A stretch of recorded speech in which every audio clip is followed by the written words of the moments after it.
Praise the Lord. Welcome welcome welcome. आप सबको स्वागत है हमारे चैनल लॉट्स ऑफ मन्ना में। प्रियो, निश्चित तौर से परमेश्वर भला है, परमेश्वर महान है। आपको मालूम है भजन संहिता 113 में ऐसा लिखा जाता है 4 और 5 पद में, यहोवा सारी जातियों के ऊपर महान है और उसकी महिमा आकाश से भी ऊंची है। हमारे परमेश्वर यहोवा के तुल्य कौन है? वह तो ऊंचे पर विराजमान है। आइए प्रियो, सब कोई कहेंगे मेरा परमेश्वर महान है। आइए सब कोई मिलकर कहेंगे मेरा परमेश्वर महान है। निश्चित तौर से हम सबका परमेश्वर महान है। आइए प्रियो, वचन सुनने से पहले हम एक स्तुति करें, एक महिमा करें, उस परमेश्वर को हम धन्यवाद देंगे एक गीतों के जरिए।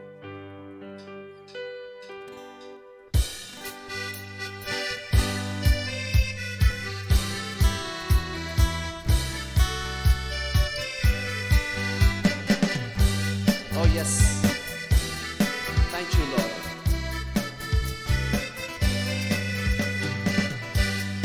Thank you Jesus.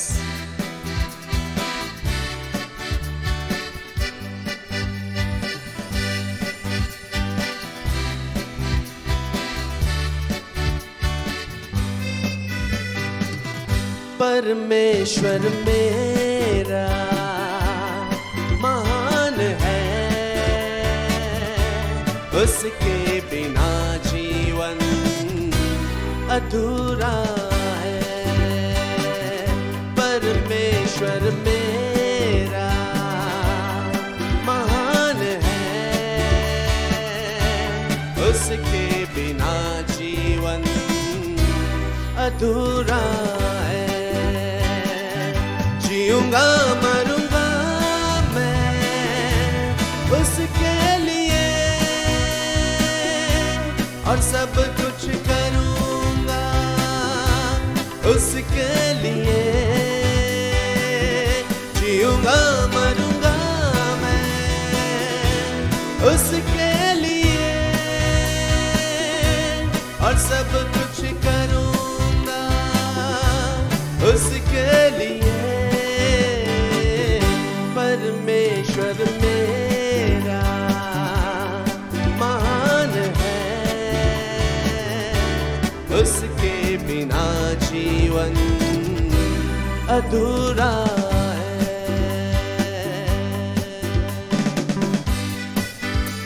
निश्चित तौर से प्रभु आप महान है। प्रभु आपके तुल्य कोई भी नहीं है। उसी ने हमें जीना सिखाया। प्रियो,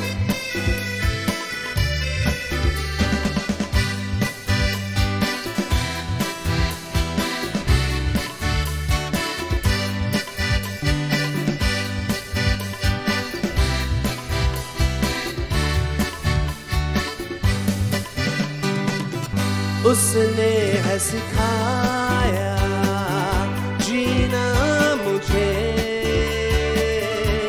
शांति अनंत जीवन लाया उसने है सिखाया जीना मुझे,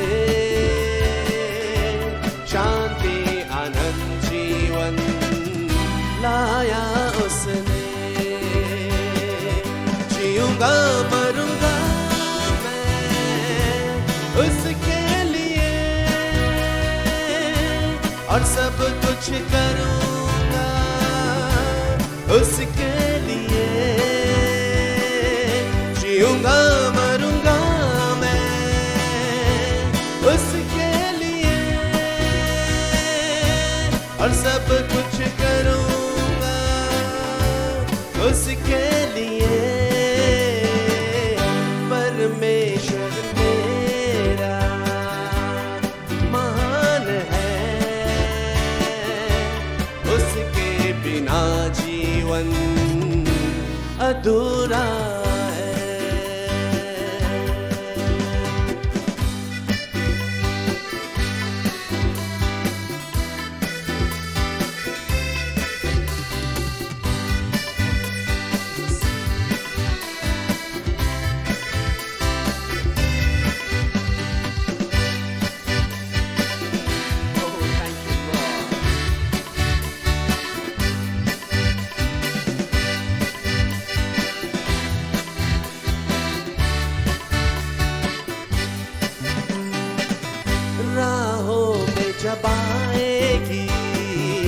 कठिनाइयाँ,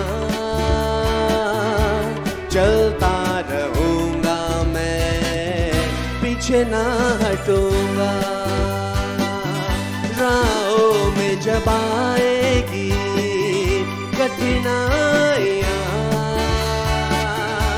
चलता रहूंगा मैं, पीछे ना हटूंगा। जीऊंगा मरूंगा मैं उसके लिए, और सब कुछ करूंगा उसके लिए। जीऊंगा मरूंगा मैं उसके लिए, और सब कुछ करूंगा उसके लिए। परमेश्वर मेरा महान है, उसके बिना जीवन अधूरा है। परमेश्वर मेरा महान है, उसके बिना जीवन अधूरा है, उसके बिना जीवन अधूरा है। आइए प्रियो, हम प्रार्थना करें। प्रभु, हम धन्यवाद देते हैं इस घड़ी समय हम तेरे दास के जरिए जब वचन सुनने जा रहे हैं प्रभु जी। निश्चित तौर से आपने अपने दास को अभिषेक किया है प्रभु जी। वो वचन जब जाता है प्रभु, लोग जब सुनते हैं, उनके जीवन में एक परिवर्तन, एक चेंजेस आने पर, ऐसा हम दुआ करते हैं। ये पूरा समय आपके हाथों में देते हैं। प्रार्थना आपके प्रिय पुत्र यीशु के नाम से मांगते हैं। दया सुनिए और राज्य कबूल कीजिए। सब कहेंगे आमीन।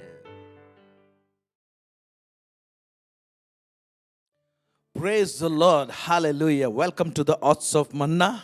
परमेश्वर को बहुत बहुत धन्यवाद देते हैं कि उसने हम सबों को भला चंगा रखा है।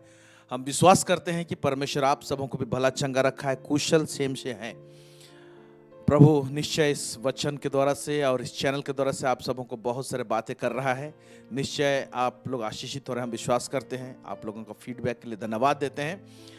निरंतर आप इस चैनल के लिए दुआ करते रहिए, प्रार्थना करते रहिए, और आप लोगों का सपोर्ट के लिए हम इस चैनल की ओर से आप सबों को बहुत बहुत धन्यवाद देते हैं। आइए आज के विषय में जाने से पहले हम लोग छोटी सी दुआ करें।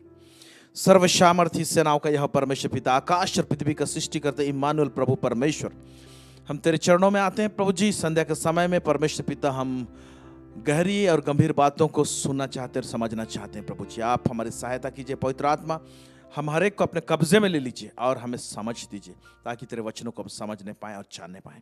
सब बातों में आपको महिमा और गौरव देते हैं लॉर्ड। यीशु मसीह के नाम से मांगते, सुनिए और दया से स्वर्गराज्य में ग्रहण कीजिए। आमेन, आमेन, हालेलुया। सो हम लोग एक सीरीज में जा रहे हैं और वो सीरीज है पैराबल्स ऑफ जीसस। आज पार्ट 16 में हैं हम लोग, यानी यीशु मसीह का दृष्टांत का चर्चा कर रहे हैं, और पार्ट 16 में आज हम जा रहे हैं। और जिस थीम में मैं बात करने के जा रहा हूं, जो पैराबल्स को हमने उठाया है, वो है कॉस्ट ऑफ डिसाइपलशिप, यानी चेला होने का कीमत। चेला होने का कीमत माने हम जब यीशु के पीछे हम लोग चलने लगते हैं, आप उसका जो कीमत जो अदा करना पड़ता है वो बहुत कॉस्टली है और बहुत गंभीर है। हालेलुया। सो आइए हम लोग आगे बढ़ें। यीशु मसीह जब अपने चेलों को अंतिम समय में, जब पुनरुत्थान के बाद में वो बातें करता है और अपने चेलों को इस संसार भर में भेजने की बात करता है, उस समय उसने चेला बनाओ कहा है।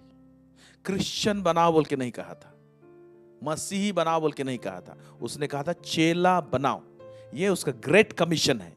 आइए उस वचन को हम लोग देखेंगे पहले, जो कि मत्ती उसका 28 उसका 18 से लेके 20 आयत तक। क्या लिखता है इसमें? यीशु ने उनके पास आकर कहा, स्वर्ग और पृथ्वी का सारा अधिकार मुझे दिया गया है, इसलिए तुम जाओ, सब जातियों के लोगों को चेला बनाओ। सब जाति के लोगों को, सब जातियों के लोगों को चेला बनाओ। हाँ, और उन्हें पिता और पुत्र और पवित्र आत्मा के नाम से बपतिस्मा दो, और उन्हें सब बातें जो मैंने तुम्हें आज्ञा दी है मानना सिखाओ, और देखो मैं जगत के अंत तक सदा तुम्हारे संग हूँ। ओके, इस वचन से हम जानने पाते हैं कि यीशु मसीह जब चेलों को भेजता है, अपने चेलों को भेजता है, तो कहता है चेला बनाओ। आज बहुत जगह में चेला बनाने का काम नहीं होता है, लेकिन क्रिश्चियन बनाने का काम ज्यादा होता है। प्रभु क्रिश्चियन बनाओ बोल के नहीं बोला है। लेकिन ये क्रिश्चियन शब्द आया कहाँ? क्या क्रिश्चियन शब्द बाइबल में है? यस, क्रिश्चियन शब्द बाइबल में है। लेकिन ये क्रिश्चियन शब्द जो बाइबल में है, जिसको हिंदी में हम लोग कहेंगे मसीह, ये कैसे आया? यीशु के फॉलोअर को क्रिश्चियन बोले, कहां पर आया, कहां पर शुरुआत हुआ, उसको भी हम लोग देखेंगे। मैं यहां से शुरू कर रहा हूं। ओके, हम लोग पढ़ेंगे प्रेरितों का काम, उसका 11 अध्याय, उसका 26 आयत। यहां पर देखिए क्या लिखा हुआ है। जब वह उससे मिला तो उसे अंताकिया लाया, और ऐसा हुआ कि वे 1 वर्ष तक कलीसिया के साथ मिलते और बहुत लोगों को उपदेश देते रहे, और चेले सबसे पहले अंताकिया ही में मसीही कहलाए। यहां पर लिखा हुआ है, और चेले सबसे पहले अंताकिया ही में मसीही कहलाए। अंग्रेजी में पढ़ेंगे तो वहां पर लिखा हुआ है, the disciple were called first time A Christian in Antioch. इस जगह में पहली बार वो लोग क्रिश्चियन कहलाए, यानी लोगों ने उनको क्रिश्चियन कहा, लोगों ने उनको मसीह कहा। क्यों? क्योंकि यीशु का फॉलोअर थे, यीशु के डिसाइपल बने, उनके चेले हुए, तो लोगों ने उनको नाम दिया क्रिश्चियन। तो क्रिश्चियन जो वर्ड है, लोगों का दिया हुआ नाम है। क्यों ये नाम दिया गया? क्योंकि जब चेले लोग यीशु का अनुयायी हुए, तो यीशु का रूप उनमें दिखाई देने पाया और दिखाई देने लगा, और इसीलिए क्रिश्चियन कहला। क्रिश्चियन, ओके, मसीह जो हम में है, जो प्रकट होता है, तब जाके क्रिश्चियन बुलाते हैं। लेकिन आजकल क्रिश्चियन जो वर्ड है, क्रिश्चियन है, कोई चर्च जाता है तो उसको क्रिश्चियन बोलते हैं। ना ना ना ना ना, बिब्लिकली और सही संदर्भ में कोई चर्च जाता है बोलकर क्रिश्चियन नहीं हो सकता है। कोई क्रिश्चियन परिवार में पैदा होते हैं तो उसको क्रिश्चियन बोलते हैं। सरकार पूछती है तुम्हारा धर्म क्या है, तो हम लोग क्रिश्चियन लिखते हैं। लेकिन बिब्लिकली ये इस तरीके से बात नहीं है। एक शराबी भी चर्च में जाता है, वो जिंदगी भर शराब पीता है, लेकिन रेगुलर भी चर्च जाता है। क्या ये क्रिश्चियन है? क्या ये यीशु का चेला है? नहीं। यीशु का चेला यीशु के पद चिन्हों में चलेगा, यीशु के कहे हुए बातों में चलेगा, यीशु को जो अच्छा लगता है वही करेगा। हालेलुया। तो एक सेंटेंस में अगर हम सवाल पूछें कि किसको हम डिसाइपल बोले, किसको हम चेले बोले, तो उसका एक साधारण सिंपल सा आंसर इस तरह से आ सकता है, जो मैं आपके बीच में रखने को जा रहा हूं। वो है, अगर यीशु को जो चीज अच्छा लगता है वो आपको अच्छा लगता है, और यीशु को जो ठीक नहीं लगता वो आपको भी ठीक नहीं लगता है, तो ये प्रभु को जो अच्छा लगता है यीशु को, वो आपको अच्छा लगता है, और प्रभु को जो अच्छा नहीं लगता है आपको भी अच्छा नहीं लगता है। और इसी बेसिस में आपका हरकत होता है कि जो प्रभु को अच्छा लगता है मैं उसी को करता हूं, और जो प्रभु को अच्छा नहीं लगता है वो मैं नहीं करता हूं। आप चेले बन गए। Praise God. सिंपल भाषा में बताना जा रहा हूं। कई बार क्या होता है, प्रभु को जो अच्छा लगता है हमको अच्छा नहीं लगता है, हम बोल सकते हैं कि हम चेले हैं। चेला, इसको दूसरे संदर्भ में हम लोग कहते हैं, आज बहुत सारे लोग ITI करते हैं। ओके, करने के बाद अप्रेंटिस होता है, अप्रेंटिस ट्रेनिंग। वहां पर एक्चुअली जो चीज है वहां कुछ करके दिखाया जाता है ट्रेनिंग में, आप ऐसा ही करो जो हम कर रहे हैं। जो ट्रेनर जो होता है अप्रेंटिस ट्रेनिंग, तो वो एक्चुअली डिसाइपल बना रहा है ट्रेनिंग में। उसी तरह से आज कलीसिया में या तो संसार भर में हम लोगों को प्रभु ने चेले बनाने के लिए कहा है। हालेलुया। और जब प्रभु को जो अच्छा लगता है वो हम करते हैं, प्रभु को जो अच्छा नहीं लगता वो हम नहीं करते हैं, तो सिंपल जब इस हरकत में रहते हैं तब हमारे जीवन में यीशु को लोग देखते हैं, और जब यीशु को लोग देखते हैं और तब क्रिश्चियन बोलते हैं तो रियल क्रिश्चियन। तो बेटर क्रिश्चियन कहलाने से ज्यादा इंपॉर्टेंट नहीं है, डिसाइपल कहलाना, चेला कहलाना ज्यादा इंपॉर्टेंट है। ये यीशु का चेला है। Praise God. Hallelujah, hallelujah, amen. और एक सच्चा चेला कौन हो सकता है, कौन है एक ट्रू डिसाइपल, कौन है? आइए देखते हैं क्या लिखता है यहां पर। यूहन्ना उसका 8 अध्याय उसका 31 पद। एक सिंपल मैसेज आप लोग बीच में ला रहे हैं, और हो सकता है ये चेला बनने का जो दाम है, कॉस्ट ऑफ डिसाइपलशिप, ये मैसेज बहुत लोगों को अच्छा ना लगे, क्योंकि यहाँ पर बहुत ताड़ना की बात सब भी की जाएगी। बहुत लोगों को क्रीम खाना पसंद है, लेकिन जहां पर ताड़ना का बात होता है मसीहत में, ऐसे मैसेज सुनना नहीं चाहते हैं लोग। लेकिन आपको सुनना पड़ेगा, क्योंकि इस मैसेज को बाईपास करके कोई यीशु का चेला नहीं बन सकता है। ये मैसेज जो आज आप लोग के बीच में आ रहा है, इसको बाईपास नहीं किया जा सकता है। भले ही बहुत सारे डेप्थ, रेवलेशन, प्रकाशन की बातें आप सुनी होंगी, लेकिन इस मैसेज को आप बाईपास नहीं कर सकते अगर आप यीशु का चेला होना चाहते हैं। आइए हम लोग देखते हैं इसमें क्या लिखता है। यूहन्ना 8:31। तब यीशु ने उन यहूदियों से जिन्होंने उस पर विश्वास किया था, हाँ, एक मिनट देखिए। तब यीशु ने उन यहूदियों से जिन्होंने उस पर विश्वास किया था। सो विश्वास सामने आ रहा है। पहले विश्वास कर देने से तुरंत कोई चेला नहीं बन जाता है। एक स्पष्टीकरण चेला के विषय में जो डेफिनेशन है, विश्वास करने के बाद में प्रभु कुछ बात को कह रहा है। क्या कह रहा है सुनेंगे। कहा, यदि तुम मेरे वचन में बने रहोगे। यदि इज ए कंडीशन, एक शर्त है। यदि तुम मेरे वचन में बने रहोगे तो सचमुच मेरे चेले ठहरोगे। हालेलुया। मेरे वचन में बने रहोगे तो, यानी मेरे वचन के अनुसार चलोगे तो, मेरे आज्ञाओं को मानोगे तो, मेरे पद चिन्हों में चलोगे तो, तब बोलता है सचमुच मेरे चेले ठहरोगे। अब समझ में आ गया। हर चर्च जाने वाला व्यक्ति यीशु का चेला नहीं है। हर व्यक्ति जो क्रिश्चियन परिवार में पैदा हुआ है वो मसीह नहीं है और ना ही चेला है। चेला कौन है? जो उसके वचन में बना रहता है। हालेलुया। और जब वचन में बने रहेंगे तो आपको चेला होने का कीमत चुकाना पड़ेगा, और भारी कीमत है इसका। हम लोग बहुत ऊपरी रूप से इस मैसेज को सुनते हैं, लेकिन यीशु का कथन जो है, उसका जो बोलना है, जब हम लोग उसके चेले बनते हैं तो भारी कीमत चुकाना पड़ता है। अब तक तो हम समझ गए होंगे छोटे संदर्भ में कि चेला कौन है, और जब चेला बन जाते हैं तो प्रभु के राज्य में हम लोग एक भारी दाम चुकाना पड़ता है। उसी के अनुसार यह दृष्टांत है। आइए हम अब दृष्टांत को पढ़ें। क्या लिखता है दृष्टांत में? लुक्का 14:28 से लेके 33। ये दृष्टांत यहां पर है। तुम में से कौन है जो गढ़ बनाना चाहता हो, ओके, और पहले बैठकर खर्च ना जोड़े कि पूरा करने की सामर्थ्य मेरे पास है कि नहीं। हाँ। कहीं ऐसा ना हो कि जब वह नींव डाल ले पर तैयार ना कर सके तो सब देखने वाले या कहकर उसे ठट्ठों में उड़ाने लगे, या मनुष्य बनाने तो लगा पर तैयार ना कर सका। बस यहां तक। आगे देखेंगे। उससे पहले मैं इसको समझाना चाहता हूं। तुम में से कौन है जो गढ़ बनाना चाहता हो? देखिए यहां पर घर बनाना चाहता हो नहीं लिखा हुआ है, नॉर्मल घर। ये गढ़ बनाना चाहता हो, फोर्टिफाइड सिटी। एक गढ़ जो होता है दुश्मन से बचने के लिए या तो दुश्मन के ऊपर में अटैक करने के लिए गढ़ बनाया जाता है। और जब गढ़ बनाया जाता है, ये नॉर्मल घर से अलग होता है। इसका कॉस्टिंग, इसका दाम अलग होता है, इसका फाउंडेशन अलग होता है, इसका गठन अलग होता है, और जो गढ़ बनाने का खर्चा भी अलग होता है। तो गढ़ बनाने के लिए जब कोई व्यक्ति तैयार होता है तो तुम्हें से कौन है जब गढ़ बनाना चाहता है तो खर्चा ना जोड़े, हिसाब किताब ना बैठाए। ऐसा ना हो कि शुरू किया बनाने के लिए लेकिन एंड नहीं करने पाया।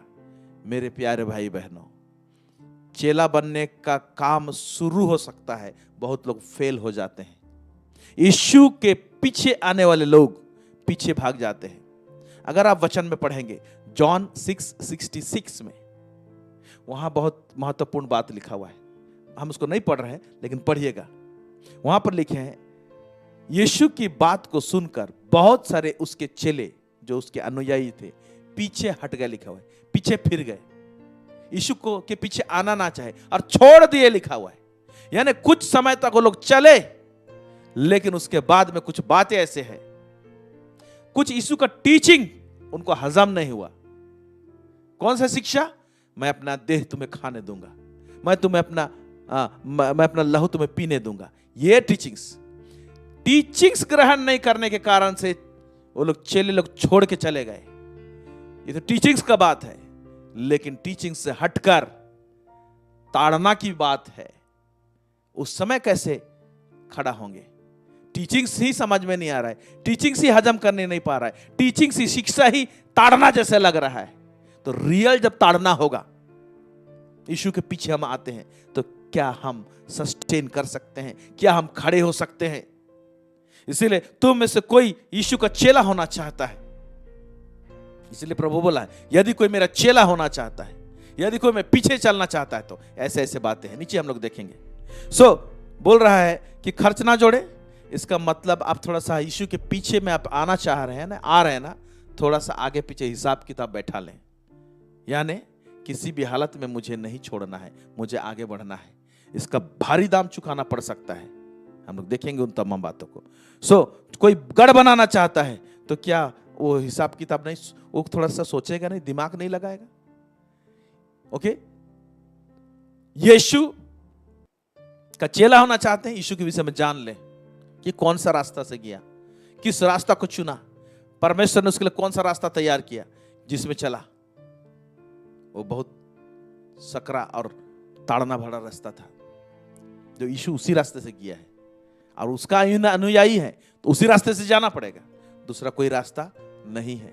इसीलिए हिसाब किताब बैठा ले, बोल रहा है प्रभु, सोच ले, एनालिसिस कर ले इस बात को, ठीक है। गढ़ बनाने की बात बोल रहा है। फिर और एक उदाहरण दे रहा है, हाँ, या कौन ऐसा राजा है, या कौन ऐसा राजा है जो दूसरे राजा से युद्ध करने जाता हो और पहले बैठकर विचार ना कर ले कि जो 20,000 लेकर मुझ पर चढ़ा आता है, क्या मैं 10,000 लेकर उसका सामना कर सकता हूँ? तुम ऐसे में से कौन राजा है जब युद्ध करने जाता है? जो राजा युद्ध करने जा रहा है उसके पास 10,000 है, लेकिन उसके दुश्मन के पास में 20,000 सैनिक है, तो क्या बैठ के सोचेगा नहीं क्या मेरा अटैक करना ठीक रहेगा, मैं जीतने पाऊंगा? हाँ, ऐसे हो सकता है अगर रणनीति ठीक हो तो 10,000 सैनिक को लेके 20,000 सैनिक को अटैक करके मार गिराया जा सकता है, क्योंकि बाइबल में हम लोग देखते हैं कि हजारों की संख्या को लड़ने वाले परमेश्वर के अनुग्रह के द्वारा से 300 लोग गिदियोन के टाइम में कैसे हजारों की संख्या के लोगों को मारते हैं वो लोग। अब्राहम के पास में कुछ ही उसके सैनिक थे और कितने राजाओं को उसने परास्त किया है। ऐसा हो सकता है, लेकिन थोड़ा सा हिसाब किताब बैठा लेते हैं, राजा लोग बोलते हैं। तो उसी तरीके से बोल रहा है, जो लोग प्रभु के पीछे आना चाहते, चेला बनना चाहते, चेले हैं, है ना, वो लोग भी थोड़ा सा सोच ले, सेंस कर ले कि क्या दाम चुकाना पड़ सकता है, क्या करना पड़ सकता है। यहां पर फिर राजा के विषय में क्या बोल रहा है, फिर आगे, उसका सामना कर सकता हूँ या नहीं, नहीं तो उसके दूर रहते ही वह दूतों को भेजकर मिलाप करना चाहेगा। हाँ, नहीं तो उसके दूर रहते ही वह दूतों को भेजकर मिलाप करना चाहेगा। ओके, अगर इसको लग रहा है कि मैं आगे नहीं बढ़ सकता हूं, अटैक नहीं कर सकता हूं, तो दूतों को भेजकर मिलाप करना चाहेगा। ये मिलाप करना चाहेगा मतलब मेल मिलाप वाला बात नहीं है यहां पर। ओके, जो हम लोग किसी के साथ अनबन हो गया तो मेल मिलाप कर लो। ओके, ये एक्चुअली उस संदर्भ में लिखा हुआ है, दृष्टांत है, इसलिए मैं समझा रहा हूं। एक राजा अगर उसका दुश्मन है, लड़ने नहीं पा रहा है, तो मिलाप कर ले कहने का मतलब क्या, कॉम्प्रोमाइज कर ले। मतलब अभी जो दुश्मन है वो क्या करेगा, कुछ शर्त रखेगा, तब जाके कॉम्प्रोमाइज करेगा, क्योंकि लड़ने नहीं पा रहा है। तो आज जब यीशु का चेला हम होते हैं तो आने वाले दिनों में कुछ ऐसे चैलेंज को फेस करेंगे, ऐसे दाम चुकाने का बात आएगा जहां पर कि हम क्या करेंगे, संसार के साथ में हम लोग कॉम्प्रोमाइज करेंगे। और प्रभु हमको संसार के सोच विचार के साथ में कॉम्प्रोमाइज करने के लिए, समझौता का जीवन जीने के लिए नहीं बुलाया है। इस बात को याद रखिएगा। प्रभु का पीछे चलना, उसका चेला होके आना, संसार के साथ में समझौता करके चलना के साथ में नहीं हो सकता है। एक तो संसार के साथ चले, एक तो प्रभु के साथ चले। कठिन रास्ता है, सकरा रास्ता है, इसीलिए यह दृष्टांत को कहा गया है। लास्ट भाग को देखिए क्या कह रहा है इस दृष्टांत में। इसी रीति से तुम में से जो कोई अपना सब कुछ त्याग ना दे वह मेरा चेला नहीं हो सकता। So point to be noted, इसमें मेन पॉइंट, दृष्टांत ऊपर में दिया हुआ है, और किस बात के लिए इस बात को कहा है दृष्टांत को। लूका 14:33 जो लास्ट भाग पढ़े, कहता है इसी रीति से तुम में से जो कोई अपना सब कुछ त्याग ना दे। सोच लो, मेरा चेला नहीं हो सकता। नहीं हो सकता बोला है। कितना कठिन बात, ये बात लोगों को हजम नहीं होती है। अपना सब कुछ दे देना, इसमें सवाल आता है घर देना, घर करना, हानि उठाना, हाँ ये भी हो सकता है। आपका कार, आपका गाड़ी, आपका बैंक बैलेंस, कुछ भी हो सकता है। सब कुछ क्या बोलता है, तुम इससे सब कुछ त्याग ना दे, त्याग ना दे। क्योंकि प्रभु चेला होने का जो टैग जो लगाएगा, ये मेरा चेला है, तो चेला होना से पहले टेस्ट देना पड़ेगा। टेस्टिंग है, चेला लोग का टेस्टिंग होगा। यीशु के साथ में चलने वाले लोगों के साथ में टेस्टिंग हुआ। आप जानते हैं, पतरस मुंह खोलकर, बड़ा मुंह खोलकर बोला, सब कोई तुझे छोड़ देंगे प्रभु, लेकिन मैं तुम्हें नहीं छोड़ूंगा। यीशु ने कहा, उसका अंगीकार के ऊपर में, क्योंकि वो चेला के रूप में आया था, उसको प्रेरित तो घोषणा किया गया था, लेकिन यीशु के चेले ही थे, वो ट्रेनिंग पीरियड में थे। उसका एक टेस्ट हुआ है ना, जब तक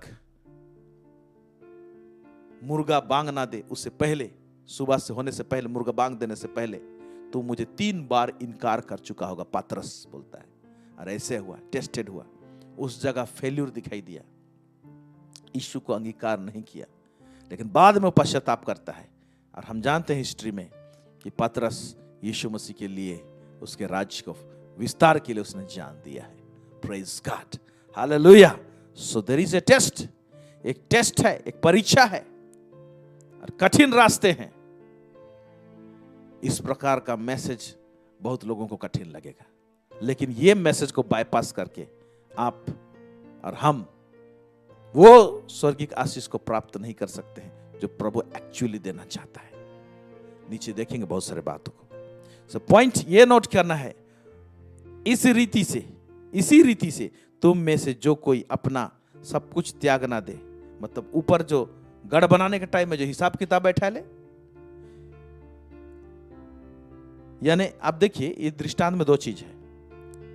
गढ़ बनाने के टाइम में एक्सपेंडिचर है, खर्चा है, आपको खर्चा भी करना पड़ेगा। कितना तक खर्चा कर सकते हैं? लास्ट मोमेंट तक खर्चा कर सकते हैं परमेश्वर के लिए, प्रभु के लिए। मैं एक एंगल से बता रहा हूं, ये दृष्टांत को एक्सपेंड किया जा सकता है, मैं सिर्फ खर्चा का एंगल बता रहा हूं।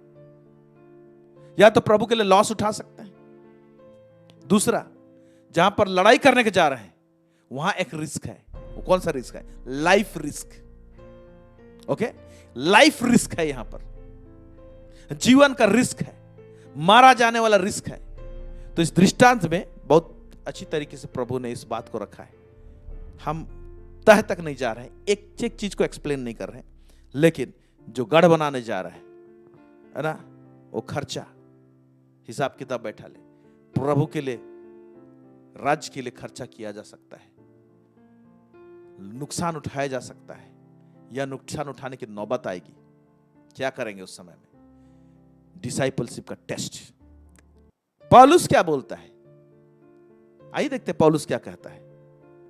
हम लोग बेनिफिट्स के विषय में, बहुत फायदा के विषय में बात करते हैं।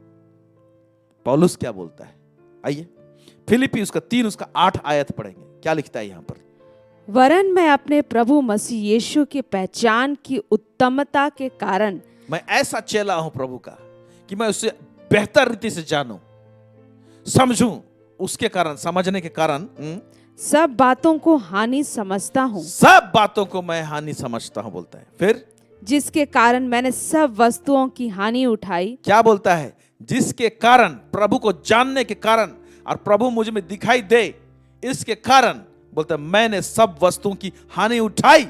फिर और उन्हें कूड़ा समझता हूँ। उसको कूड़ा समझता हूं, मेरे सामने ये जो वस्तु का कोई मोह माया नहीं है बोलता है। फिर आगे, जिससे मैं मसीह को प्राप्त करूं। यस, इसका डिजायर, एक चेला का डिजायर क्या होना चाहिए? अगर हम सचमुच चेले हैं तो मसीह को मैं प्राप्त कर लूं। पौलुस कह रहा है, जो 13 पत्र लिखा है, और जिस समय लिख रहा है उस समय बहुत सारे कलीसिया खड़ा कर चुका है, लेकिन मैं मसीह को प्राप्त कर लिया नहीं लिखता है, जिससे कि मैं मसीह को प्राप्त करूं बोल रहा है। और बहुत सारा चीज का हानि उठाते हुए वो मसीह को प्राप्त करते जा रहा है। There is a transaction in discipleship. Listen this. जब हम चेले होते हैं और यीशु का झलक जितना दिखाई देना चालू करता है, यीशु जितना हमारे तरफ जाता है, आता है. ओके, चलिए इसको इस तरह से समझ.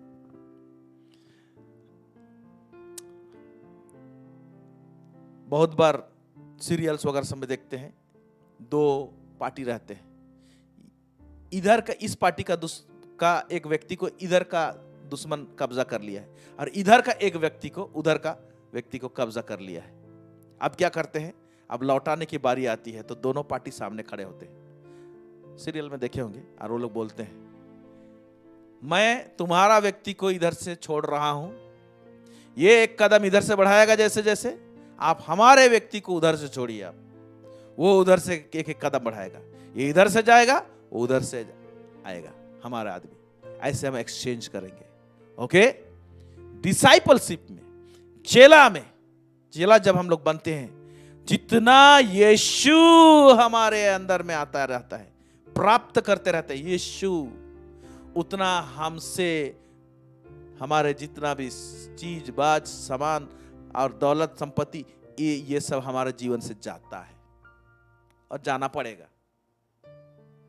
पड़ेगा. एक धनी व्यक्ति यीशु के पास में आ गया, सिंपल बोला, अनंत जीवन पाने के लिए मैं क्या करूं? उसका क्वेश्चन था अनंत जीवन पाना. बहुत स्पिरिचुअल क्वेश्चन था, बहुत आत्मिक क्वेश्चन था. लगता है वाह कितना अच्छा बाइबल स्टडी करता है. करता भी था होगा.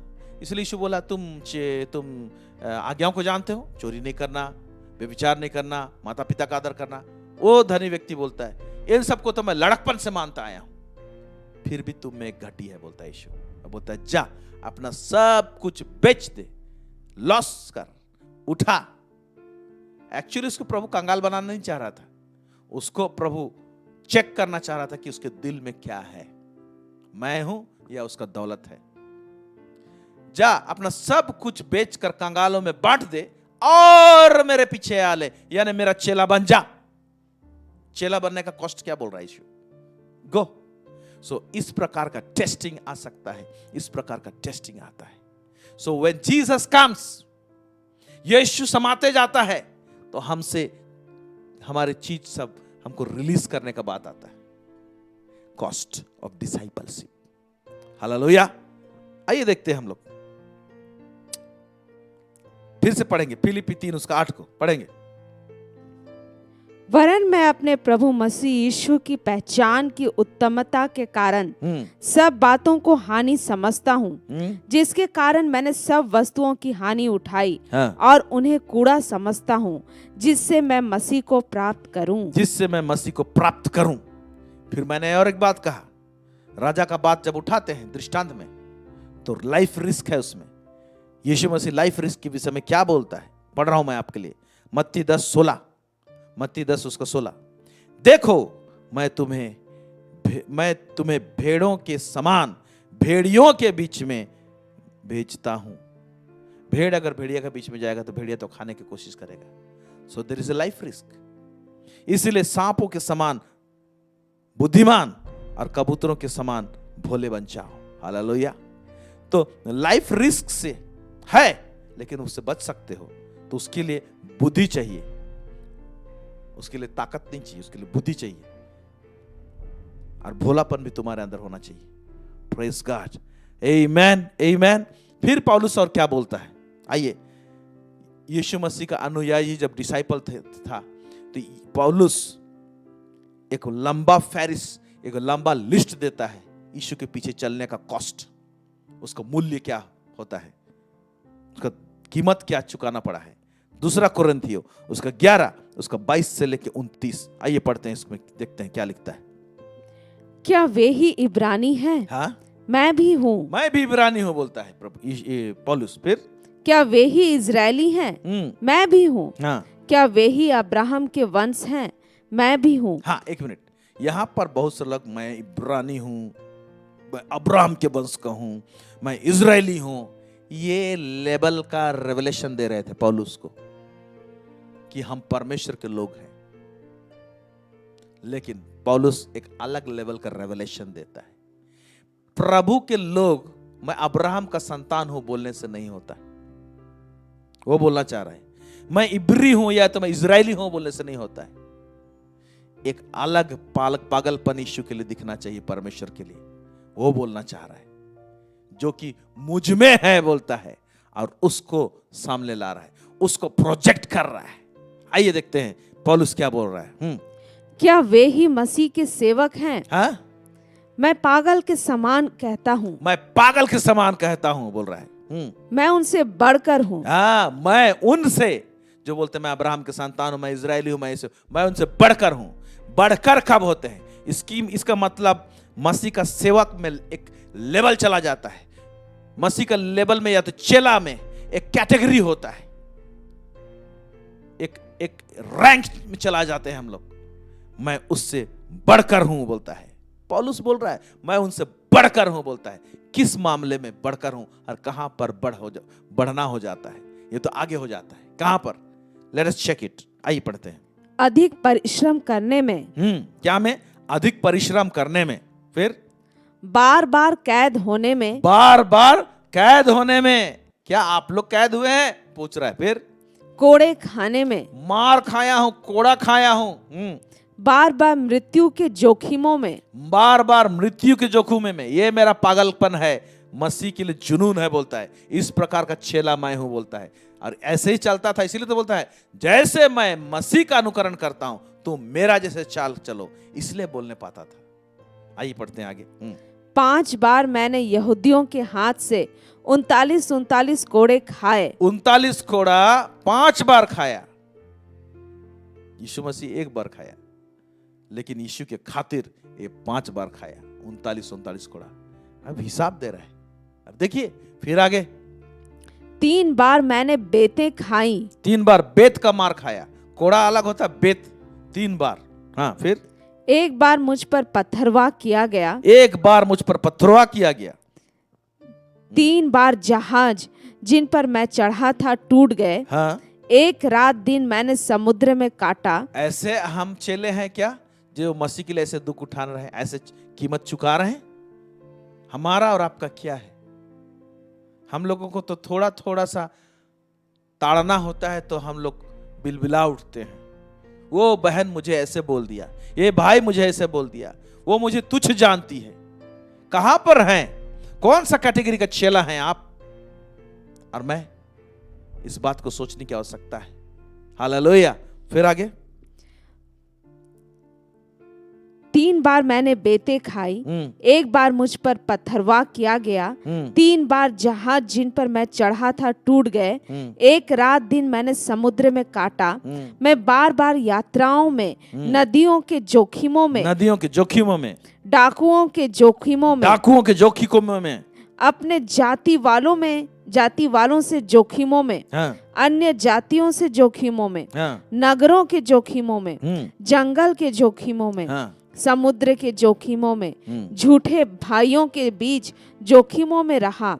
परिश्रम और कष्ट में, बार बार जागते रहने में, भूख प्यास में, बार बार उपवास करने में, जाड़े में उघाड़े रहने में, और अन्य बातों को छोड़कर जिनका वर्णन मैं नहीं करता, सब कलीसियाओं की चिंता प्रतिदिन मुझे दबाती है। किसकी निर्बलता से मैं निर्बल नहीं होता, किसके ठोकर खाने से मेरा जी नहीं दुखता। इतना सारा लिख दिया। भूख में, प्यास में, निंदा सहने में, बहुत सारे बातों में इन्होंने दुख उठाया है। एक बड़ा इंटरेस्टिंग चीज लगता है, क्या जुनून था मसीह के लिए इसका। प्रेरितों के काम उसका 14:19 से 20 पढ़ रहा हूं आपके लिए। परंतु कुछ यहूदियों ने अंताकिया और इकोनियम से आकर लोगों को अपने ओर कर लिया और पौलुस पर पत्थरवाह किया। कुछ ग्रुप आए, लोगों को इकट्ठा किए और पौलुस के ऊपर में पत्थरवाह किए। अभी देखिए नेक्स्ट पॉइंट।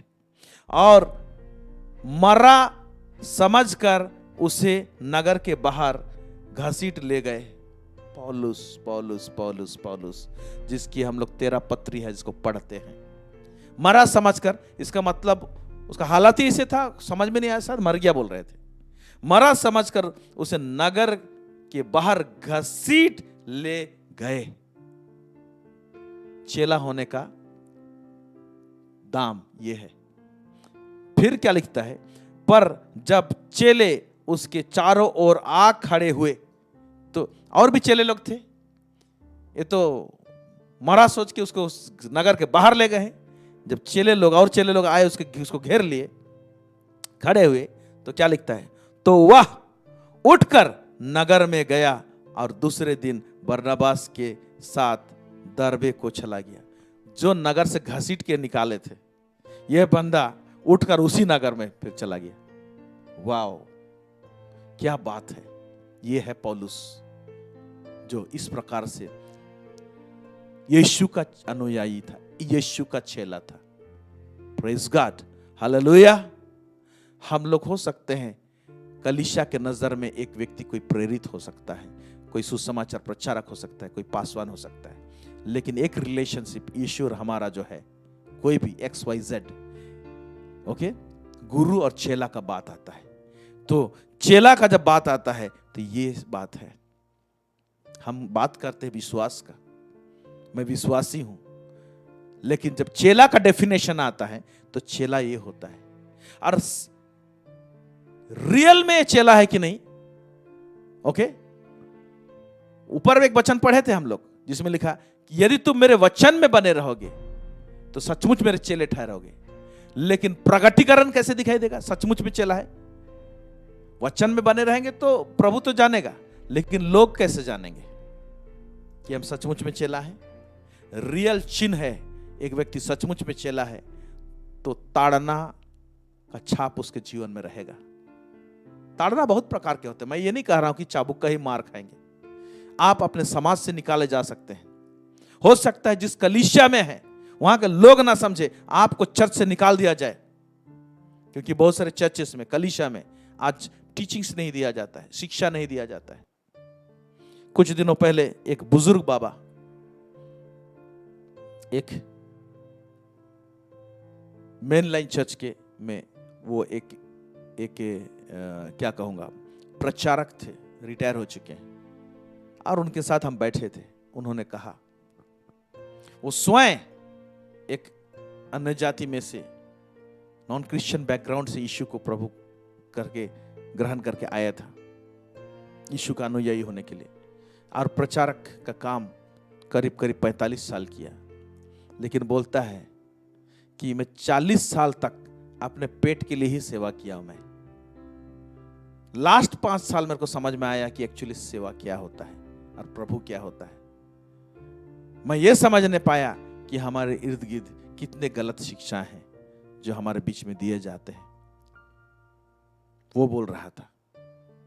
तो मेरे प्यारे भाई और बहनों, बहुत जगह पे गलत शिक्षा भी दिए जाते हैं, और उसी जगह में आप सही शिक्षा को प्राप्त करके और उस वचन के अनुसार आप खड़े हो जाइए, देखिएगा वहीं से आपको खदेड़ा जा सकता है, निकाला जा सकता है, आपको बाहर किया जा सकता है। हो गया? क्योंकि वचन लिखा हुआ है, तुम्हारा नाम बुरा जानकर, लिखा हुआ है, तुम्हारा नाम बुरा जानकर काट देंगे, तुमको निकाल देंगे अपने बीच में से, ऐसे लिखा हुआ है। Praise God, hallelujah. इस प्रकार का ताड़ना शुरू होता है। फिर बेत खाना, मार खाना, भूख सहना, ये सब तो और भी बहुत सारे बातें हैं। यहां पर देखिए एक ट्रू डिसाइपल का चिन्ह क्या है। दूसरा तीमुथियुस उसका 3:10 से 12 पद, आइए देखते हैं इसमें क्या लिखता है।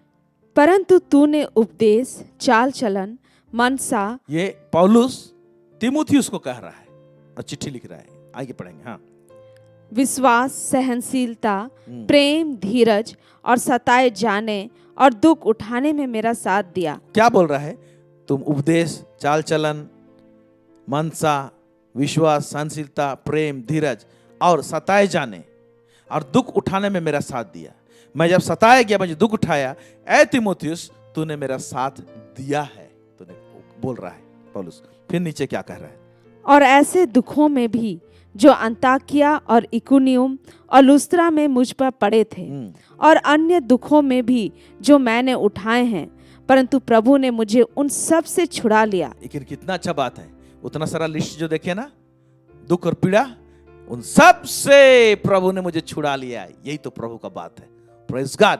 ये मत सोचिए कि आप नष्ट हो जाएंगे, प्रभु आपको छुड़ा लिया। हाँ, अगर किसी के लिए लिखा हुआ है कि मसीह के लिए ताड़ना सहकर मरेगा, जान देगा, तो होके रहेगा। वो प्रभु की इच्छा है। प्रभु का इच्छा ऐसे भी होता है, जान देने वाले लोगों को भी खड़ा करता है, जो मसीह के लिए अपना सर कटा देते हैं। लेकिन जहां पर प्रभु ने नहीं ठहराया है कि आपको मार दिया जाएगा, तो ताड़ना सहने का जगह से आपको निकालेगा भी, जैसे पौलुस को निकाला। हालेलुया। फिर क्या लिखता है? पर जितने मसीह यीशु में भक्ति के साथ जीवन बिताना चाहते हैं वे सब सताए जाएंगे। क्या लिखता है? पर जितने मसीह यीशु में भक्ति के साथ जीवन बिताना चाहते हैं वे सब सताए जाएंगे। अगर आप सताए नहीं जा रहे हैं किसी कारण से, तो चेक कर लीजिए कि आप भक्ति के साथ जीवन व्यतीत कर रहे हैं कि नहीं। ये चेकलिस्ट है, ये चेकलिस्ट है, अपने आप को जांचने का एक चेकलिस्ट है। अगर सचमुच में प्रभु का वचन के अनुसार चल रहे हैं ना, ताड़ना श्योर शॉट आएगी। आपके परिवार से ताड़ना आ सकती है। मैं बाहर के लोगों को नहीं बोल रहा हूं, पड़ोसी से आ सकती है, परिवार के लोगों से आ सकती है, फ्रेंड से आ सकता है, मित्र से आ सकता है। सिर्फ वचन के अनुसार चलने के कारण से ताड़ना आ सकती है। हालेलुया। और अगर चाहते हैं कि मुझे ताड़ना ना हो और चाहते हैं कि मेरा लाइफ रिस्क ना रहे, जान मार का हानि ना हो, तो एक चीज कर सकते हैं, वो है संसार के साथ में समझौता कर सकते हैं। एक कॉम्प्रोमाइजिंग लाइफ, जिसमें आपको कुछ नुकसान ना हो। आप तो सोचेंगे कुछ नुकसान ना हो, लेकिन अनंत जीवन से दूर हो सकते हैं, हट सकते हैं। वो सबसे ज्यादा खतरनाक है। देखिए, ये जो दृष्टांत है, दो वचनों के बीच में सैंडविच किया हुआ है। सैंडविच किया होता है, एक सैंडविच होता है, ओके, उसके बीच में, ब्रेड के बीच में कुछ सब्जी डाला जाता है, खाने के लिए कुछ और भी चीज रहता है उसमें, बड़ा टेस्टी लगता है। तो ये जो दृष्टांत है, दो पर्टिकुलर वचन जो संदर्भ है उसके बीच में डाला हुआ है।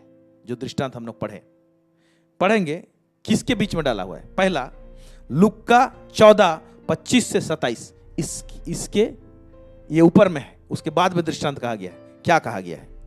जब बड़ी भीड़ उसके साथ जा रही थी तो उसने पीछे मुड़कर उनसे कहा। उसके पीछे आ रही थी, पीछे मुड़ के कहने का जरूरत पड़ा उसे। फिर यदि कोई मेरे पास आए या मेरा अनुसरण करे या मेरे पीछे आए और अपने पिता और माता और पत्नी और बच्चों और भाइयों और बहनों वरन अपने प्राण को भी अप्रिय ना जाने तो वह मेरा चेला नहीं हो सकता। अपने माता पिता बच्चे भाई उनको अप्रिय ना जाने, इसका मतलब अंग्रेजी में एक जगह हेट लिखा हुआ है। उस वचन को, उस वर्ड को उठा के आज बहुत सारे लोग मिस इंटरप्रेट करते हैं। देखिए ट्रांसलेशन किस रूप से आया है, लेकिन प्रभु जो प्रेमी है वो घृणा करने क्यों बोलेगा? ओके, यहां पर जो संदर्भ है उसको समझेंगे हम। उसको नीचे और एक वचन बोलूंगा तो समझ में आएगा आपको।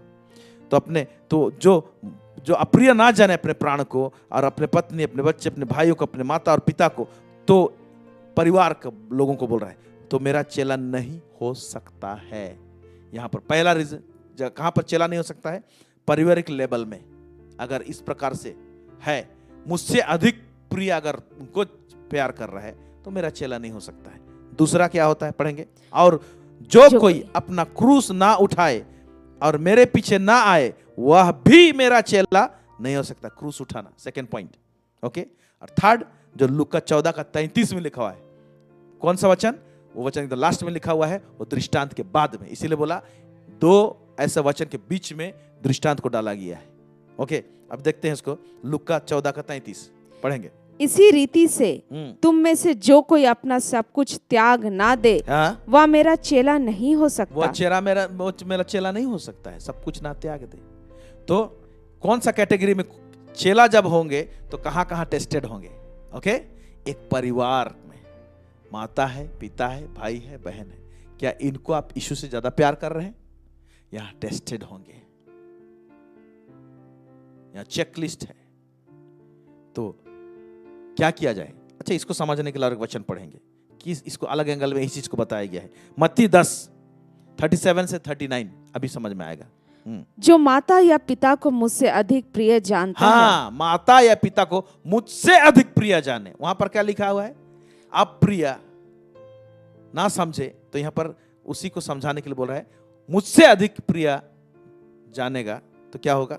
वह मेरे योग्य नहीं, हाँ, और जो बेटा या बेटी को मुझसे अधिक प्रिय जानता है वह मेरे योग्य नहीं, यहाँ, और जो अपना क्रूस लेकर मेरे पीछे ना चले हाँ, वह मेरे योग्य नहीं। हाँ, जो अपना प्राण बचाता है वह उसे खोएगा, और जो मेरे कारण अपना प्राण खोता है वह उसे पाएगा। अभी समझ में आया आपको? तो 3 एरिया में टेस्ट होगा। एक, अपने परिवार में। दूसरा, टेस्ट करेगा कि आप परमेश्वर के लिए क्या त्याग सकते हैं जो सब कुछ ना दे दे। और कौन सा एरिया में पहले टेस्ट करता है? देने का बात रहेगा तो आपका धन, उस एरिया में टेस्ट करेगा। क्या आप परमेश्वर के राज के लिए कितना दे सकते हैं? मांग लेगा प्रभु, गिव दिस। जो प्रिय, इस संसार में एक परिवार प्रिय रहता है और दूसरा धन प्रिय रहता है। तो इस एरिया में प्रभु टेस्ट करेगा। इसलिए अपना सब कुछ ना त्याग दे, वो मेरे चेला नहीं हो सकता है। प्रभु टेस्ट करेगा। फिर अपना क्रूस उठा के मेरे पीछे चले प्रतिदिन। तो ये क्रूस उठा के चलना क्या होता है? बहुत लोग बोलते हैं कि हमारा काम हमारा क्रूस है ना। क्रूस को सिंपल भाषा में समझाने की कोशिश कर रहा हूं मैं। प्रतिदिन अपना क्रूस उठाना है। क्या है क्रूस? क्रूस गेत्सेमनी बाग में आपको झलक दिखाई देगा। यीशु रियली में क्रूस को कहां अपनाया? यीशु मसीह जब गेत्सेमनी के बाग में प्रार्थना कर रहा था परमेश्वर से, वो कह रहा था, हे पिता, हो सके तो यह दुख का प्याला मुझसे हट जाए, परंतु मेरी इच्छा नहीं तेरी इच्छा पूरी हो। तो यीशु का इच्छा अपना जाहिर किया, अगर ये दुख का प्याला हट जाता तो। लेकिन परमेश्वर का इच्छा है कि दुख का प्याला को पिए। यानी जहां पर हमारा इच्छा और परमेश्वर का इच्छा क्रॉस होता है, वही क्रूस है मेन।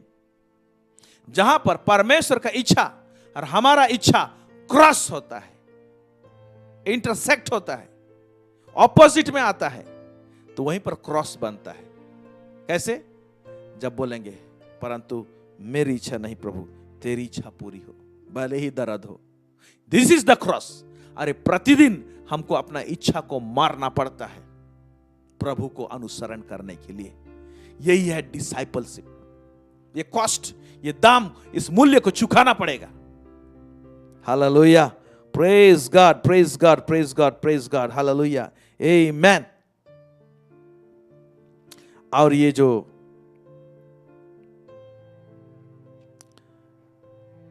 ताड़ना की जो बात है, ये नया नियम में केवल नहीं हुआ है। आइए थोड़ा सा अंदर हम स्टेप ऑन करें समझने के लिए। ये पुराना नियम में भी है ताड़ना, ओके। लेकिन एक की पॉइंट को ही उठाता हूं। बहुत प्रकार के ताड़ना है पुराना नियम में। आप सादरक, मेशक, अबेदनेगो को देखिए, ताड़ना सहने के लिए वो लोग क्या करते हैं। दानियल को देखिए, बहुत प्रकार के ताड़ना है। लेकिन एक संदर्भ को मैं उठा रहा हूं, पढ़ेंगे गलातियों के पुस्तक उसका 4 उसका 28 से 29 क्या लिख रहा है यहाँ पर। हे भाइयों, हम इसहाक के समान प्रतिज्ञा की संतान हैं। हाँ, हे भाइयों, विश्वासियों को बोल रहा है, यानी आज हमको बोल रहा है, आप और मैं। हे भाइयों, हम इसहाक के समान प्रतिज्ञा के संतान हैं। सो आप भी इसहाक के समान प्रतिज्ञा के संतान हैं। हम लोग प्रॉमिस्ड चाइल्ड है। प्रॉमिस परमेश्वर ने किया था, उसके बदौलत हम पैदा हुए। हाँ, आगे देखेंगे। और जैसा उस समय शरीर के अनुसार जन्मा हुआ आत्मा के अनुसार जन्मे हुए को सताता था, वैसा ही अब भी होता है। हाँ, परंतु पवित्र शास्त्र क्या कहता है? एक मिनट यहां पर देखिए। और जैसा उस समय शरीर के अनुसार जन्मा हुआ आत्मा के अनुसार जन्मे हुए को सताता था। हजीरा से इस्माइल पैदा हुआ, अब्राहम से, सारा से, हाँ, सारा और अब्राहम से इसहाक पैदा हुआ। सो इसहाक जो था प्रतिज्ञा का संतान था। दोनों का शरीर, अब्राहम और इसहाक का, अब्राहम और सारा का बच्चा पैदा करने के लिए टोटली डेड था। यानी शरीर के भाव से पैदा नहीं हुआ है, ताकत से, ये आत्मा के पावर से पैदा हुआ है। Praise God. प्रॉमिस के अनुसार, प्रतिज्ञा के अनुसार इसहाक पैदा हुआ है। लेकिन हजीरा से जो उत्पन्न हुआ था, कौन? इस्माइल। ओके, वो शरीर के अनुसार पैदा हुआ था। तो इस्माइल और इसहाक में टकरार होता था, और टकरार है, सतावट है। सारा को जब वो गर्भवती नहीं होने पा रही थी, तो इवन इस्माइल का मां जो हजीरा है वो सताती थी। वहीं से सतावट को हम लोग देखते पाते। और बोलता है वैसा ही अब भी है, मतलब शारीरिक लोग आत्मा से पैदा हुए लोगों को सताएंगे, होगा। आइए देखते हैं यही चीज को हम लोग यूहन्ना रचित सुसमाचार 3 से 8 में हम लोग पढ़ेंगे। आइए पढ़ते हैं क्या लिखता है। यीशु ने उसको उत्तर दिया, मैं तुझसे सच सच कहता हूँ, हाँ, यदि कोई नए सिरे से ना जन्मे तो परमेश्वर का राज्य देख नहीं सकता। जो नए सिरे से जब तक कोई ना जन्मे तो परमेश्वर का राज्य देख नहीं सकता। फिर निकोदेमुस ने उससे कहा, हाँ, मनुष्य जब बूढ़ा हो गया तो कैसे जन्म ले सकता है? यस, क्या वह अपनी माता के गर्भ में दूसरी बार प्रवेश करके जन्म ले सकता है? यीशु ने उत्तर दिया, मैं तुझसे सच सच कहता हूँ, जब तक कोई मनुष्य जल और आत्मा से ना जन्मे तो वह परमेश्वर के राज्य में प्रवेश नहीं कर सकता। हाँ, जल और आत्मा से ना जन्मे, यानी बॉर्न अगेन होना, नया जन्म प्राप्त करना, ये आत्मा से जन्म ना होता है। तो जो लोग नया जन्म प्राप्त किए हैं और जो लोग नहीं किए हैं, नया जन्म प्राप्त नहीं किए हैं, संसार के लोग हैं, इसमें टकरार होगा। क्योंकि जो इसहाक जो प्रतिज्ञा का संतान था, जिसे हम प्रतिज्ञा के संतान हो जाते हैं, नया जन्म प्राप्त करते हैं, तो जो लोग शरीर के अनुसार हैं, शारीरिक जीवन काट रहे हैं, नया जन्म प्राप्त नहीं किए हैं, वैसे अब भी होता है बोल के लिखा हुआ है ऊपर में हमने देखा। तो ताड़ना तो होगी, टकरार होगी। आगे पढ़ेंगे। क्योंकि जो शरीर से जन्मा है वह शरीर है। हाँ, इसको समझने की कोशिश की। क्योंकि जो शरीर से जन्मा है वो शरीर है, वो शरीर है।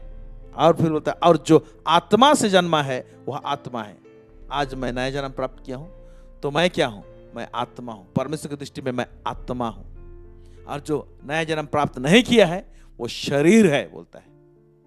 तो ऊपर में हमने क्या पढ़ा? हमने पढ़ा, और जैसा उस समय शरीर के अनुसार जन्मा हुआ, आत्मा के अनुसार जन्मे हुए को सताता था, वैसा ही अब भी होता है। तो आपके परिवार में जो नया जन्म प्राप्त नहीं किया है ना, उसी से सतावट चालू होगा। आपका छोटा चीज होगा, घर से चालू होगा। क्यों? क्योंकि आत्मा से जन्मे हुए व्यक्ति का कार्यकलाप अलग होगा। पढ़िए इसमें, हवा जिधर चाहती है उधर चलती है, और तू उसका शब्द सुनता है, परंतु नहीं जानता कि वह कहां से आती है और किधर को जाती है। जो आत्मा से जन्मा है वह ऐसा ही है। तो एक ही परिवार में जो आत्मा से जन्मा है, हवा का जैसे रुख किधर से आता किधर जाता है पता नहीं चलता, वैसे आत्मा से जन्मा हुआ व्यक्ति का कार्यकलाप समझ में नहीं आएगा, और वहीं पर ताड़ना शुरू होगा। वहीं पर आपको क्रूस उठाना पड़ेगा, वहीं पर त्यागने वाली बात आएगी, बहुत सारी चीज। Hallelujah, praise God, praise God. एक रिमार्केबल चीज आपको बताना चाहते हैं। नया जन्म प्राप्त करते हैं, यीशु हमारे अंदर में आता है। ओके, यहां देखिए, सिर्फ यीशु एक जगह में पैदा हुआ पहले। कहां पर? बेतलहम में, यहूदा प्रदेश में। सिर्फ फिजिकली जब जन्म हुआ तो क्या हुआ है पढ़ेंगे। मत्ती रचित सुसमाचार उसका 2 अध्याय 16 से लेकर 18। ओके, जब हेरोदेस ने यह देखा कि ज्योतिषियों ने उसके साथ धोखा किया है, यस, तब वह क्रोध से भर गया। हाँ, और लोगों को भेजकर ज्योतिषियों द्वारा ठीक ठीक बताए गए समय के अनुसार बैतलहम और उसके आसपास के स्थानों के सब लड़कों को जो 2 वर्ष के या उससे छोटे थे मरवा डाला। हाँ, जो 2 वर्ष के थे और उससे छोटे थे, उस एरिया में उसको मरवा डाला। और ये भविष्यवाणी हुआ था। पढ़ेंगे। तब जो वचन यिर्मयाह भविष्यवक्ता के द्वारा कहा गया था वह पूरा हुआ। रामा में एक करुण नाद सुनाई दिया और रोना और बड़ा विलाप। राहेल अपने बालकों के लिए रो रही थी और शांत होना ना चाहती थी, क्योंकि वे अब नहीं रहे। हाँ, यहां पर देखिए कि यीशु एक लोकेशन में पैदा होता है, एक एरिया में पैदा होता है। सिर्फ उसका पैदा होना से ताड़ना आ गया बच्चों के ऊपर में, और वही यीशु हमारे दिल में पैदा होता है, ताड़ना कैसे नहीं आएगा? समझ रहे हैं बात को आप? एक एरिया में पैदा होता है अभी यीशु को लोग जाने नहीं है कि वो प्रभु है, यीशु को जाने नहीं है कि परमेश्वर का बेटा है। सिर्फ इतना होना हुआ और ताड़ना चालू हो गया। वहां पर लोगों को समझ में नहीं आ रहा है कि क्यों राजा ऐसे हरकत कर रहा है। अब वही यीशु हमारे अंदर में पैदा हो जाता है, ये हमारे अंदर आ जाता है।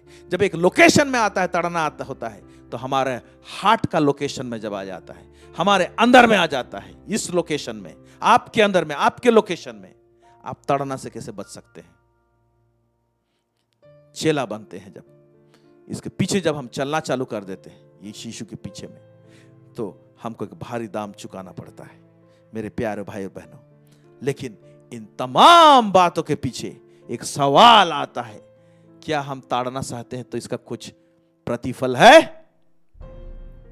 क्या प्रभु के लिए हम सब कुछ लुटा देते हैं और दे देते हैं, त्याग देते हैं, तो इसका कुछ प्रतिफल है?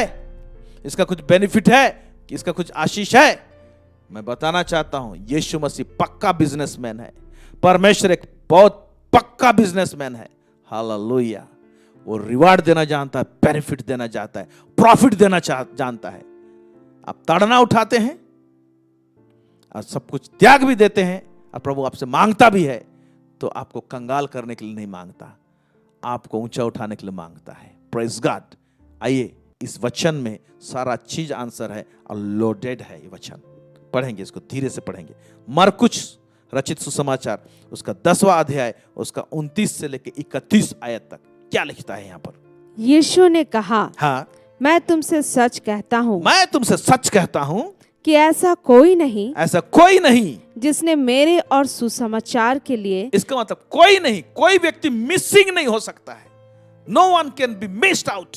हाँ, जिसने मेरे और सुसमाचार के लिए घर या भाइयों, हाँ, या बहनों या माता या पिता या बाल बच्चों या खेतों को छोड़ दिया हो, हाँ, और अब इस समय 100 गुना ना पाए। अब इस समय जब आप इसी धरती में त्यागते हैं, नुकसान भी उठाते हैं, आपको देना पड़ता है परमेश्वर के लिए, उसके राज का विस्तार के लिए, तो बोलता है इसी समय, इसी धरती में अपने आंखों से देखेंगे और पाएंगे। क्या बोलता है? और अब इस समय 100 गुना ना पाए, और इस समय 100 गुना ना पाए, 100 फोल्ड प्रभु आपको देना चाहता है और देगा। हालेलुया। ये मेरा एक्सपीरियंस है, मैं अपना एक्सपीरियंस से बता रहा हूं। Praise God. हालेलुया। कई बार प्रभु इधर से कुछ देता है, टोटल इधर से आया, इधर निकाल दिया। कई बार कुछ चीज को हम जीरो कर देते हैं, परमेश्वर उसको 100 गुना बढ़ा के हमारे पास में लेकर आता है। ये मेरा पर्सनल एक्सपीरियंस है। Praise God. और इस मामले में पूरा गारंटेड है, मैंने टेस्ट किया है, मैंने चखा है परमेश्वर को। Praise God. आगे पढ़ेंगे। घरों और भाइयों और बहनों और माताओं और बाल बच्चों और खेतों को पर सताव के साथ और परलोक में अनंत जीवन। तो ये सब कब मिलेगा? ये सब मिलेगा इसी धरती में, लेकिन क्या लिखा हुआ है? पर सताव के साथ। सताव तो टैग के रूप में लगा रहेगा, वो पीछा नहीं छोड़ सकता है, वो रहेगा मरते दम तक। पर सताव के साथ, ओके, धरती सताव के साथ इस धरती में सारे चीज मिलेंगे, हमको बोला है। और परलोक में अनंत जीवन, दोनों चीज। इस धरती में भी बेनिफिट मिलेगा और उस दुनिया में भी बेनिफिट मिलेगा, अनंत जीवन मिलेगा बोलता है। पर बहुत से जो पहले हैं पिछले होंगे, और जो पिछले हैं वे पहले होंगे। क्यों? क्योंकि डिसाइपलशिप का कॉस्ट बहुत हेवी होता है। शुरुआत ठीक करते हैं बहुत लोग, लेकिन वो लोग पीछे हो जाएंगे जो आगे हैं। लेकिन कुछ लोग पीछे हैं, वो लोग ऐसे जुनून को पकड़ते हैं प्रभु के लिए कि जो आगे हैं उनसे आगे चले जाएंगे, जो आगे हैं वो पीछे होंगे और पीछे हैं वो आगे हो जाएंगे बोलता है। क्यों? क्योंकि जो आगे बढ़ तो गए थे, उसका हिसाब किताब ठीक से लोग करने नहीं बैठे, आने पाए, टावर बनाने पा रहे हैं कि नहीं पा रहे हैं बोल के। लेकिन जो पीछे थे वो आगे बढ़ गए। क्यों? उन्होंने अच्छा जान लिया कि प्रभु के पीछे चलने का कॉस्ट क्या हो सकता है। उन्होंने वचन को समझा है, उन्होंने अपना सोच विचार को बदला है, चेंज किया, एस्टैब्लिश किया है। इसी लोग आगे चले जाएंगे और वो लोग अपना दौड़ को भी कंप्लीट करेंगे। मेरे प्यारे भाई और बहनों, आज के इस एपिसोड में निश्चय परमेश्वर आप लोगों से बातचीत किया है, इसलिए ये मैसेज को बाईपास करके आप और हम परमेश्वर के राज्य में बढ़ नहीं सकते हैं। रियल डिसाइपलशिप प्रभु चेक करेगा क्या आप और मैं आज सचमुच में मसीह के चेले हैं? चेले हैं तो क्या हमारे साथ में ताड़ना जुड़ा हुआ है? दिखाई देता है ताड़ना? चेले हैं तो ताड़ना दिखाई देगा, दिखाई देगा, दिखाई देगा, दिखाई देगा। Check it. वो ताड़ना, मैं ये नहीं कह रहा हूं कि लोग गला काट देंगे, वो एक ताड़ना है, वो चरम सीमा का ताड़ना है। क्या तुच्छ जाने जा रहे हैं आप वचन में चलने के कारण से? क्या आपके लोग आपको किनारा कर दिए हैं? आपके घर के लोग? क्या आपके चर्च के लोग आपको किनारा कर दिए हैं? क्या आपके पड़ोसी या तो क्या आपके रिश्तेदार लोग आज आपसे बातें नहीं करना चाहते हैं? क्योंकि आप प्रभु के अनुयायी हैं, चेले हैं, क्योंकि उनका रास्ता अलग है, उनका झलक अलग है, उनका कार्यकलाप अलग है जो आपके साथ मैच नहीं करता, इसलिए आपसे मिलना नहीं चाहते, आपसे बैठना नहीं चाहते हैं। ये तमाम बातें हैं। सो अगर आप प्रभु के चेले हैं तो भारी दाम चुकाना पड़ेगा। Praise God. प्रभु इस वचन में अधिकाई से आशीष दे आप सबों को, और एक अच्छा चेला के रूप में आप बढ़ने पाए, उन्नतशील होने पाए, ये हमारी कामना है। आइए हम दुआ करते हैं। सर्वसामर्थी सेनाओं का यह परमेश्वर पिता, आकाश और पृथ्वी का बनाने वाला प्रभु परमेश्वर, हम आपको धन्यवाद देते हैं आज के इस वचन के लिए प्रभु जी। लॉर्ड, एक चुनौती है प्रभु जी, आपके पीछे चलना। इस चुनौती को पार करने के लिए प्रभु जी हमें ताकत और बल दे। जितने लोग तेरे वचन को सुने हैं प्रभु परमेश्वर, आज अपने जहन में, अपने हृदय में, अपने मनों में बैठा कर रखिए प्रभु जी कि आपके पीछे चलना जो है प्रभु जी, ये इतना आसान नहीं है लॉर्ड। भक्ति के साथ में जीवन व्यतीत करना प्रभु जी, ताड़ना को प्राप्त करना होता है प्रभु जी। जितने श्रोता है उसमें से कोई भी फेल ना हो, इवन मैं खुद फेल ना हो प्रभु परमेश्वर पिता। लॉर्ड, तू उस अंतिम समय तक प्रभु जी हमें धीरज दे प्रभु जी, जहां पर हमको परमेश्वर पिता आंख बंद करेंगे इस दुनिया में तो प्रभु जी पौलुस के समान हम बोलने पाए, मैंने अपने दौड़ को पूरी कर लिया है। हालेलुया। हमें दीन और नम्र बना प्रभु जी। परमेश्वर पिता हमें राइट एटीट्यूड दे प्रभु जी, आपका चेलापन का विचारधारा दे प्रभु परमेश्वर पिता। हम सबों को आशीष का कारण ठहरा प्रभु जी। सब बातों में आपको महिमा गौरव मिले।